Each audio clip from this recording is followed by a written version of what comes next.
In this presentation, I'm going to talk about getting help with Medicare and drug costs. There are actually two distinct programs for getting help. One is called the Medicare Savings Program, and through this program, the MSP, the state will pay a person's Part B premium. And for the lowest income group, the state will also pay their Medicare copays for their medical bills. The state will then inform Social Security that the person qualifies for the low-income subsidy for their Part D drug coverage. Now let's take a look at the low-income subsidy. If a person qualifies for this help, they will pay $6.60 or less for any brand drug, and $2.65 or less for generics. They will have no donut hole in their Part D, which is pretty important if a person has 2 or 3 very expensive drugs. They will not go into the donut hole. And they will have no Part D premium, or it will be reduced.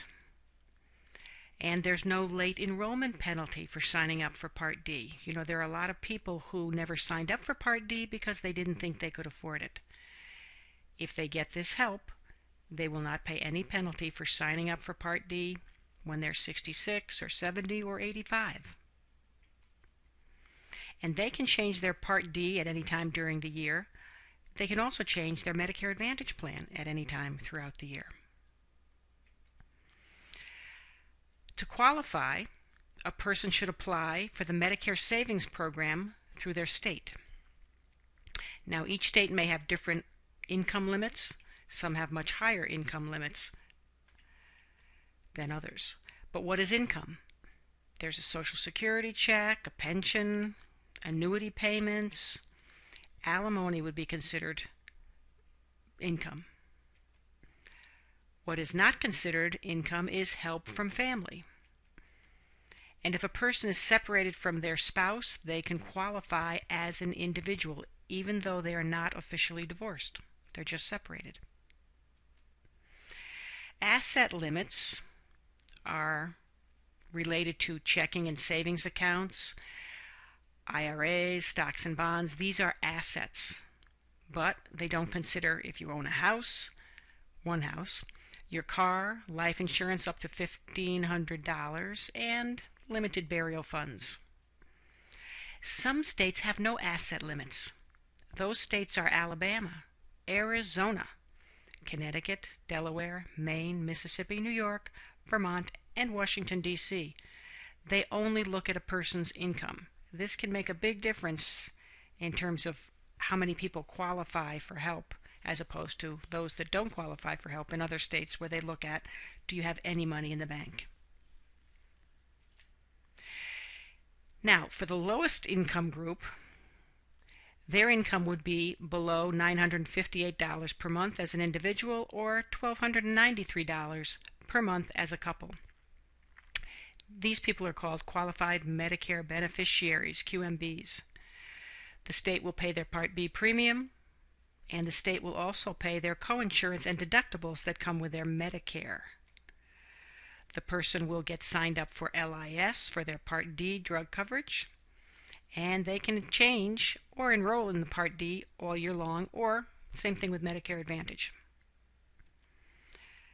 Oh yes, and you can also add $20 to those figures at the top, but only once for the couple. Now, people in a higher income bracket also qualify for help. These are people who are higher than the QMB income level, but below $1,149 per month for an individual, or $1,561 for a couple. The state will pay these people's Part B premium. They get the Part D LIS, and they can change their Part D or Medicare Advantage plans all year long. Then there's another group, qualified individuals. These folks have income higher than the SLIM-B level, but below $1,293 per month for an individual, or $1,745 for a couple. The state will pay these folks Part B premium if the state has sufficient funds. Those funds come from the federal government. These are people that, for the last 2 years, in December, they have received letters saying, oh, sorry, we're not going to be paying your Part B premium starting in January because the federal government has not funded the program. And then a week later, they send out another letter saying, oh, never mind, the federal government has funded the program, so you won't have to pay your Medicare Part B premium, which in 2013 is $104.90. These folks get the Part D LIS, and they can change their Part D or Medicare Advantage all year long. Now, some people will only qualify for Part D LIS. They need to apply through Social Security. They can go online. It's not too difficult. I've helped people do this. On the SSA.gov website, in the left-hand column, there are some links, and one of them is Get Extra Help with Medicare Prescription Drug Costs. You fill in the information, answer some questions. Social Security will check your tax records, and within about 2 weeks, they will send a letter saying if you qualify for help. The income limits for this is people who are higher than the QI1 but below $14.26 per month for an individual.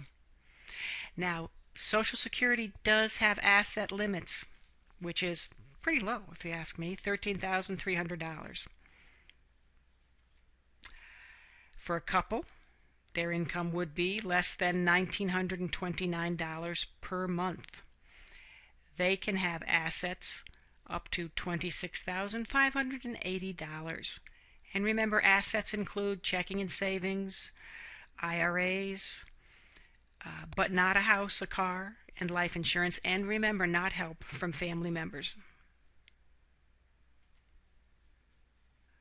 These folks in this last category would get help based on a sliding scale in terms of how high their income is within that range.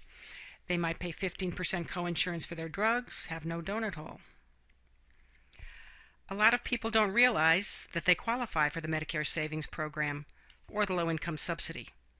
I always carry with me the application form for getting help through the state of Arizona, and I help people fill out the form, and then I'll deliver it to the local access office to get the process started. Frankly, many insurance agents don't take this extra step to help their clients, and a lot of them aren't that familiar with these programs. So it's important to work with someone who will go the extra mile for you or your parents or your brother or sister or your children. So if you'd like to call me or email me, I'd be very happy to work with you. Thank you very much for listening to this presentation.